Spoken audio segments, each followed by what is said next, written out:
John Zogby, thank you for being with us here today. You've written a book, First Globals, Understanding, Managing, and Unleashing the Potential of Our Millennial Generation.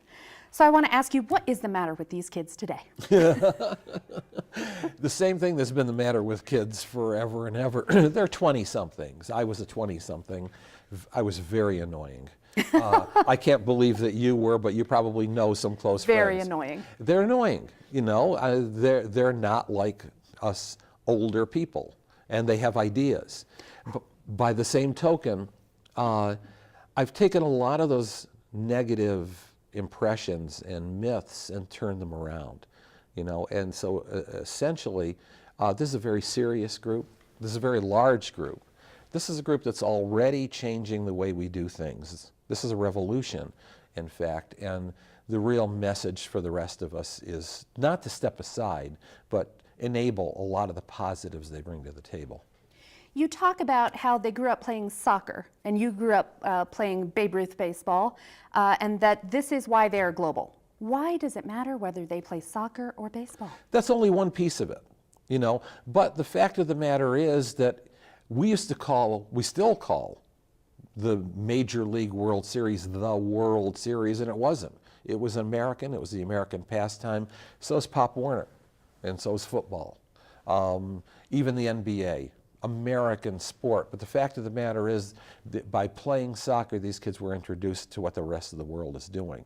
And what that meant was they knew who was going to be in the World Cup, and I didn't. And they knew about Manchester United, and I didn't. And so that introduced to them, it was just one of many things that introduced to them the whole world as a playing field. And professional soccer teams, football teams, are very international. Yes, they are. And frankly, so is the NBA these days as well. And that's the point, that this is a big nation, but to a great degree we've been insular. And you go back not that long ago to other 20-somethings who traveled, meaning those who fought in the war in Vietnam, and for the most part they really didn't even know where they were going. To a great degree, they did not come back with an appreciation of the culture. They were trained to do something else with those people and with that culture. These kids are getting to learn that there are no others out there. They're people like you and me. They're listening to international music, wearing international brands, and they don't see those boundaries necessarily. No. They don't care whether it was made in America or not. Global music, well, hip-hop really is not inner-city African-American music alone anymore. It is so many different strains of so many different global sounds and beats. So they grew up playing soccer, and they had soccer moms. Yes, they did. So, and they had very tight schedules of games and practices and trombone lessons and Mandarin immersion. So what does this tell us about who they are, the way they were brought up with these very attentive parents, but also with packed schedules?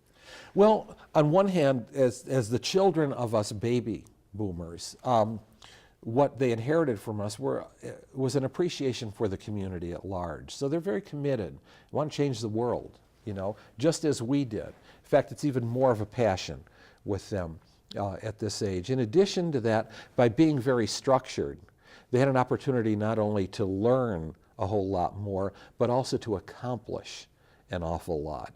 And so, you know, one of the myths about them is that they're not 9 to 5. Well, the fact of the matter is they're not 9 to 5. They're 7 to 24. And through technology, they're on all day long. You know, as an employer, I would come back from a road trip and see 20-somethings in the office. I didn't know who they were. They were hired, you know. And I'd see a mobile device in one hand and a mouse in the other hand. They're playing. What are they doing? And it'd be explained to me, no, they're marketing Zogby all over the world. So I learned at a ripe old age to just be quiet and go into my office, let them do what they're doing. Whatever it was, they were doing a nice job of it. So as employees, members of the millennial generation, the first globals, they expect more flexible work schedules, but they do work hard. Is that what you're saying? They work very hard, and they work often. The thing is, the 9 to 5 doesn't fit. And frankly, if you look at their world, it wouldn't fit.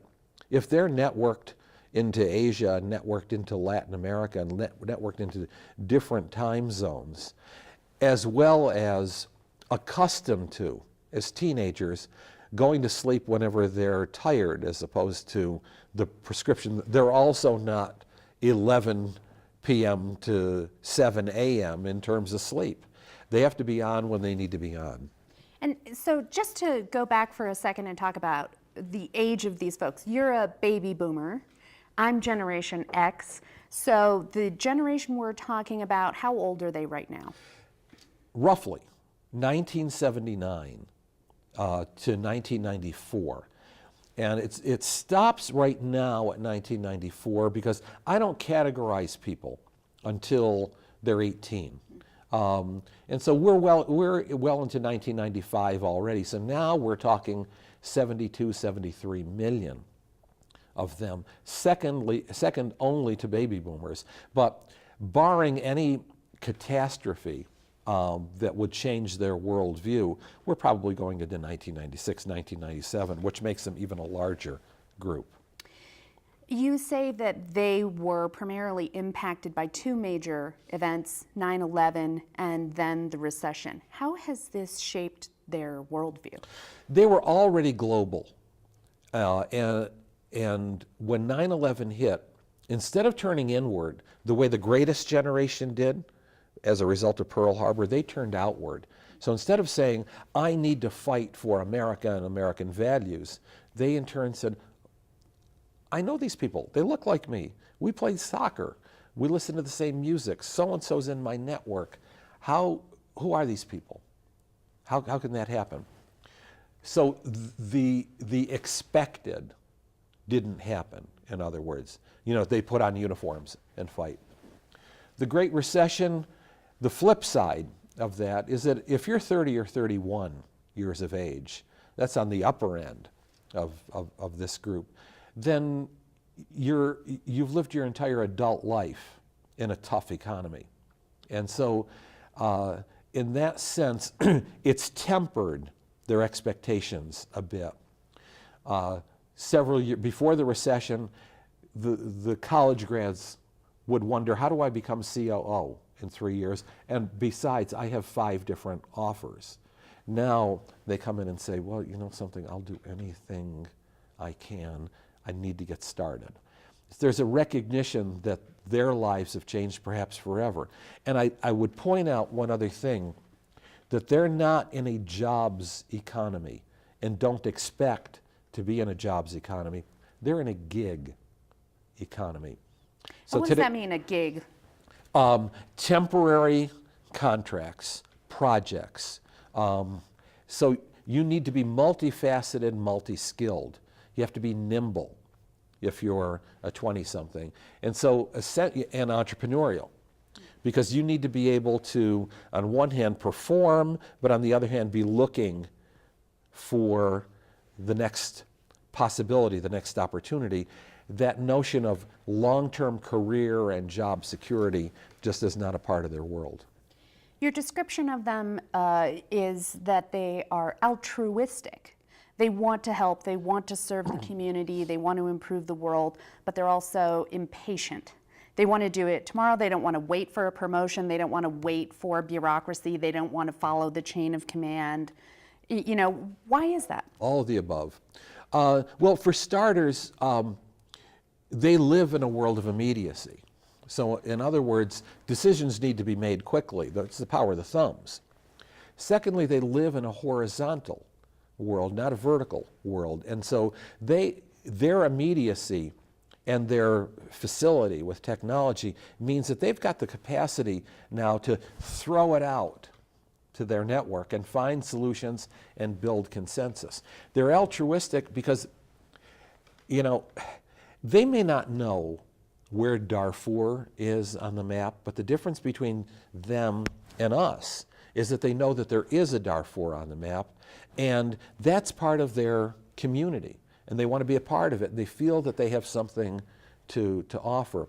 Look, about $1 billion was raised via Nextel during this several years ago, the earthquake in Haiti.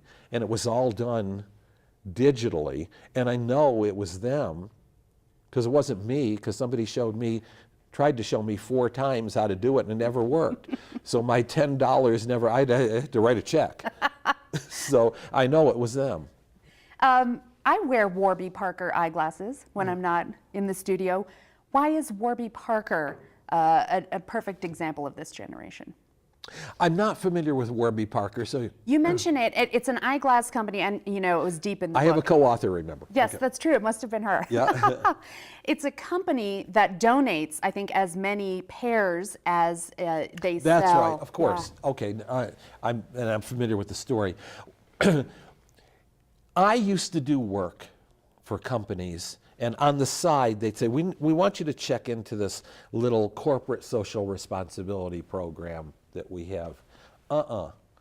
That is, CSR, as we call it, is now essential to the brand of every company, including the small mom and pop store, because not only the customers, but the employees, many of whom are millennials, demand it and say, what do you stand for, and how are you making this world a better place? And that's where we're going to shop, incidentally.